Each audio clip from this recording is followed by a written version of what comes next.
And welcome back. I'm Barbara Tangs, your PW training lead. So let me share my screen. We're now going to talk about closing. So you've worked some or part of the day. You've opened the polls. If you were an opener, you worked the mid-morning shift. You worked from 1 to 5, the afternoon shift. Now we're talking about those who are working in the last shift of the day from 5 to generally around 9 o'clock. So let me share my screen.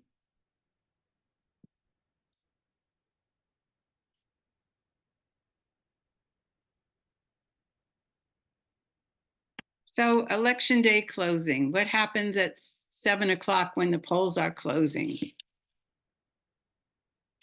So we want you in the polls to observe the closing procedures. You should observe the chief as they close the polling site. The chief is literally going to go outside the polling place and yell out, "The polls are closing in 15 minutes."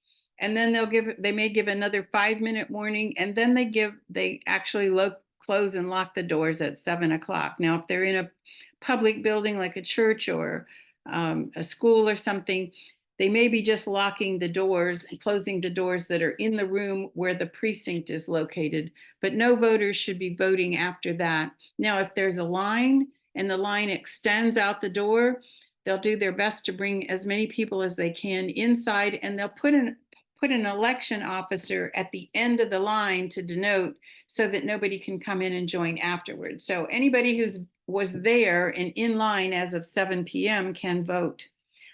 They're allowed 2 poll watchers from each party can remain inside to observe all the closing and tabulation. So once you're inside, though, you can't leave until the entire party of election officers and poll watchers leave. Poll watchers can stay after 7 only, or the polls, excuse me, can stay open after 7, but only by court order, as we've mentioned before. So what are you going to observe? Well, we want to watch as the poll watchers tabulate the results from the DS200. So you want to go over there and take note.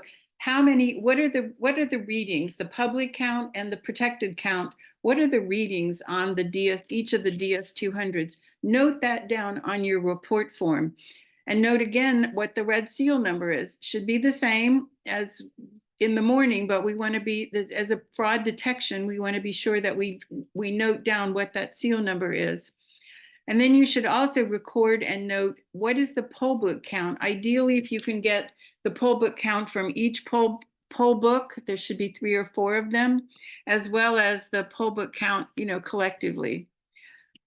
Now, there are going to be 2 EOs that'll close the voting, the DS200 scanners. So this is going to take them a while. They run through a process where they close the poll so that no more voting can occur, and then the machine will print off tapes. The tapes are about 3 inches wide, and it looks like a long CVS receipt, to be honest. And it goes on for quite a while, and they print these tapes in triplicate. So it's all one long strip. Again, it looks like a CVS receipt, but it keeps printing and printing, and they need to close the DS200s one at a time. So if something happens to one, they've got a working machine that's still left. So you want to observe how that they're closing the machines, that they're getting 3 copies of the tapes. The tapes should show the number of ballots that were received for each race or each ballot issue that was on the ballot. If the poll book count doesn't match what's on the DS200, we need to go, the number that gets reported is the number that's on the DS200. And remember, I told you about a fleeing voter. We might have some oddball instances that explain why the numbers are off. But if you see that they're off, we want to, we'll have you mark that on your report form as an incident.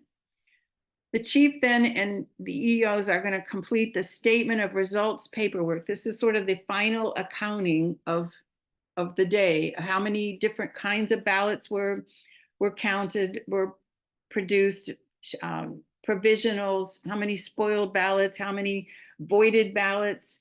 and so on. So all of these things are going to get counted and put on the statement of results. Now, once you see that in that precinct, the outcome, and this will be, of course, more exciting because it's a presidential year, but once you see the results in your precinct of who won between the Republicans and the Democrats, you may not make any kind of phone call or send any kind of text message outside the room to let anybody else know, what the results were. And you're going to have just a microscopic view of the entire county. But nonetheless, you can't phone or text the results until the results get posted on the door. If you miss getting some of the information, you can go back to the machine certification form. Again, there's going to be where there was an opening column in the beginning of the day of the serial numbers and so forth. Now on the closing, especially for the DS200s, you're going to see a different protected count, and obviously the public count is going to be a number, not a zero. Same for the DS201 and DS202. So you can mark that, take this information down. If you didn't get it off the machine itself, you can take it down off the machine certification form because the EOs will be filling this out. Then what's going to happen is the drop box will be put back into its box. It'll be broken down. The ballots that were in there will be taken out. They'll be put into what's called a trip-lock plastic bag. So it looks like this. It is just that it's a plastic bag. There's a number on it right here. It's in bold face right in the middle of the page. And when the ballots are put inside, assuming all of them can fit, they may need more than one trip-lock bag. It's just a sticky that you peel this off, and then it folds down to lock the number in. Before they lock it in, though, they fill out a form that says that describes how many ballots are in there, so that there's a compare of how many ballots did we get versus what it said we should be getting on the form. And the two election officers that are working this will sign that form.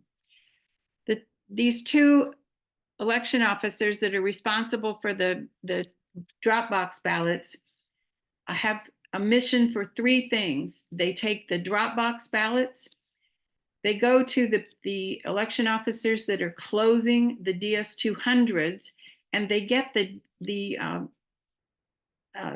thumb drives from them and put them in what's called the purple pouch, and it literally is a purple pouch. This will have a Ziploc, a zip tie seal, and you'll see the flat part of this.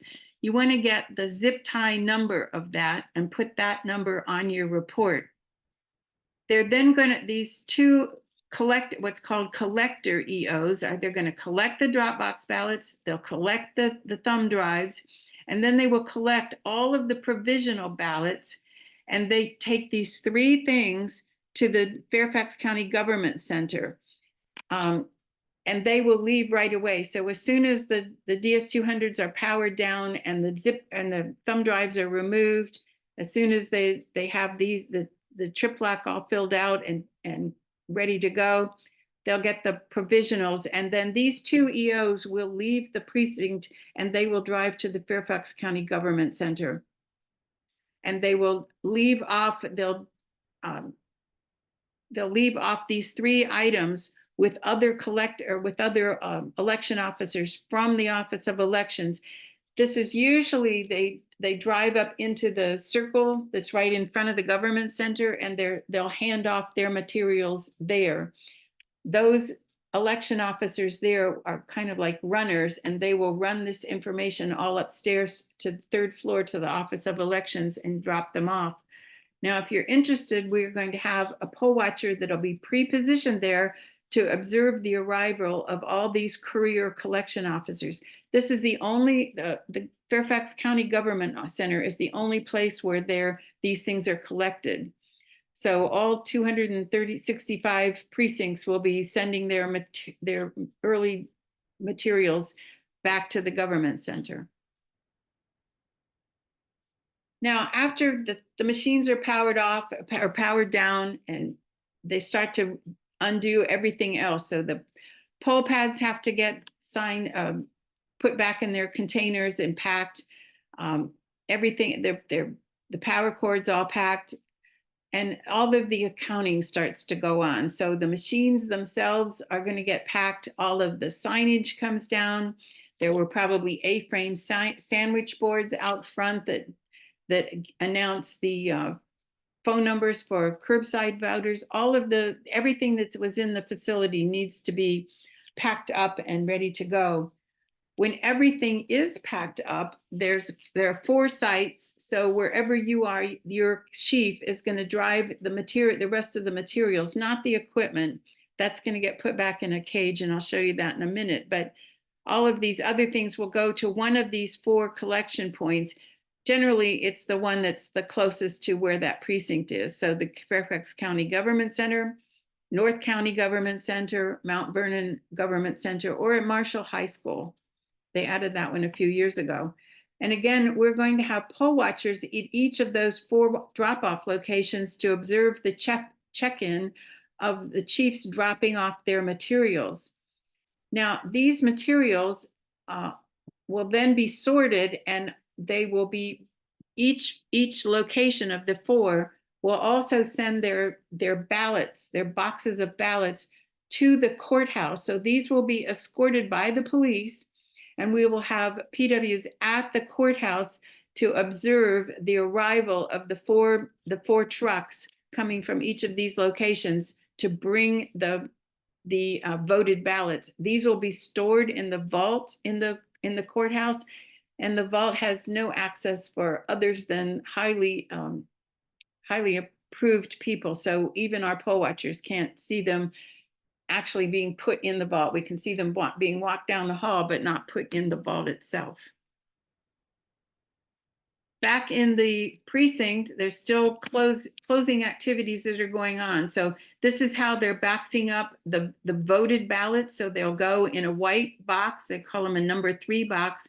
And on the end, there'll be a label showing what serial number these ballots came from, the serial number of the DS200, I mean, what that serial number and how many boxes there are, 1 of 2, 2 of 2, or 1 of 2, 1 of 3, 1 of 5, whatever it is. And you'll see this label on each of the boxes that's involved. Then they'll put a signature label, and this is signed by the 2 officers that were boxing them up. Then on the top is signed by all of the election officers that are still present in the facility. So this would be all the other election officers and the chief and assistant chief. The only ones that are exempted from this are obviously the collector officers who have left. Now there's a brown box that they use, looks very similar to this, but it's brown.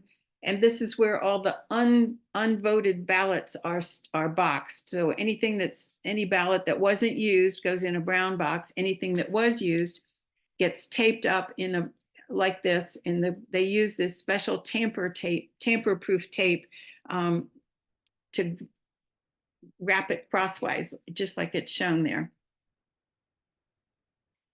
At the end, everything goes in gets put back. All the equipment gets put back into the gray cart. It has 2 doors on it and locks at the top and locks at the bottom. And there at the top there'll be another zip tie, and if you can get the number off that zip tie, that would be great. Now here's a copy of the statement of results. Obviously, this is before the election has started. This training is before early voting has started. So the Office of Elections doesn't have ballots yet, and obviously at this point in time, we don't even know who the Democrat candidates are both going to be.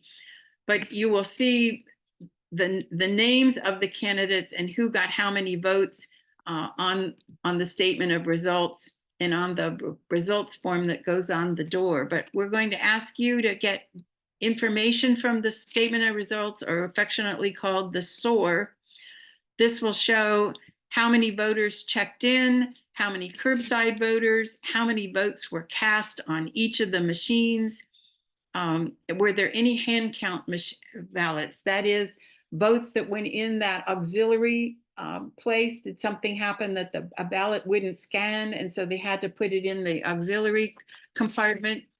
And did it still not scan at the end of the day? Then they count those to get a total number of ballots cast.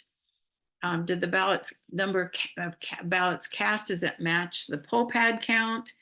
And then how many ballots were issued? So they go through all of these things to see, just to do checks and balances of how many ballots were issued, how many ballots went through the machine, and so forth. Then at the end, the chief and assistant chief and all of the election officers sign this form. They then put a similar form, but much smaller, but this is really to just denote who won. So this is from the election in the primary that was done back in March. You'll see Hung Kao, Eddie Garcia, Jonathan Emord, Chuck Smith, and Scott Parkinson. Their names, they were in running for in the primary for the Senate position. How many votes did they get? This was the Democrat primary. How many did they get? Obviously, the ballot will be different in November because we'll be voting. Hung Kao is our candidate. Jerry Connolly is the congressional candidate on the Democrat side. Mike Van Meter is our Republican counter to him. So you will see Mike's name and how many ballots he got on the November ballot. As we get copies of this, we'll update our training, but I think you get the point that this is the notice that goes on the door of the precinct, on the church door, the school door, the library door, wherever it is, to let the neighborhood know. And then these stay there for just a couple of days, and it's likely that they're picked up. This notice gets discarded when the team comes by to pick up the gray cart and take that equipment back to the warehouse.